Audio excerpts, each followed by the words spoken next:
Highway বন্ধ করে দেব যদি আমার এলাকায় আগে গ্যাস না দেওয়া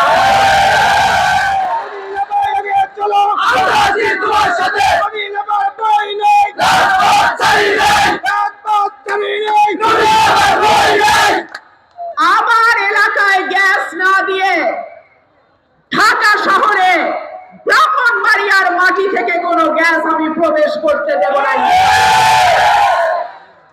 আমার প্রিয় ভাইরা, আমি যখন বিভিন্ন ইউনিয়নের ভিতরে যাই, অটোরিকশা নিয়ে যাই, সেই অটো বা সিএনজি একবার ডাইনে পড়ে আর একবার বামে পড়ে।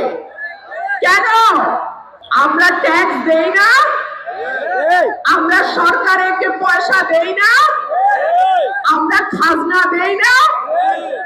তাইলে ঢাকা ফরিদপুর, ঢাকা মাওয়া, ঢাকা বরিশাল, ঢাকা চট্টগ্রাম এত সুন্দর সোনার রাস্তা হবে, আর ব্রাহ্মণবাড়িয়ার মতন একটা বর্ধিষ্ণু জনপদ, শিক্ষিত জনপদ, প্রতিবাদী জনপদের রাস্তা এমন কেন হবে যে একবার আমি ডাইনে কাত হই আর একবার আমি বামে কাত হই?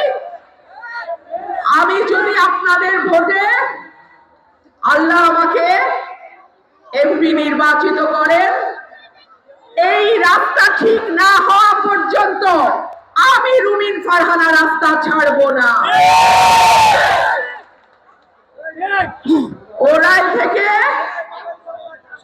আশুগঞ্জ পর্যন্ত বেড়িবাঁধ, পানিশ্বর হয়ে হয় হয় হয় না, হয় হয় হয় না। কেন?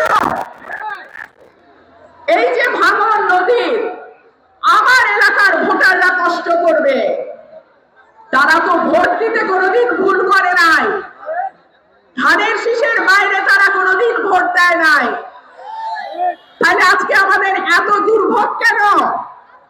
কেন আমার এলাকার ভোটারদের এত কষ্ট? আপনাদের ভোটে আল্লাহ যদি আমাকে এই এলাকার দায়িত্ব দেন, কোন কাজ আমি দেরি হতে দিব না। আমার মিডিয়ার ভাইরা আমার সঙ্গে আছে, আমার এলাকার সাধারণ মানুষ আমার সঙ্গে আছে, আমার এলাকার মা বোনেরা আমার সঙ্গে আছে। আমার ভয়ের কিছু নাই। আপনারা জানেন আমার এই এলাকার এখনো কাউকে ধানের শীষের প্রার্থী ঘোষণা করা হয় নাই। কেউ বলে জোটে, কেউ বলে ধানের শীষে।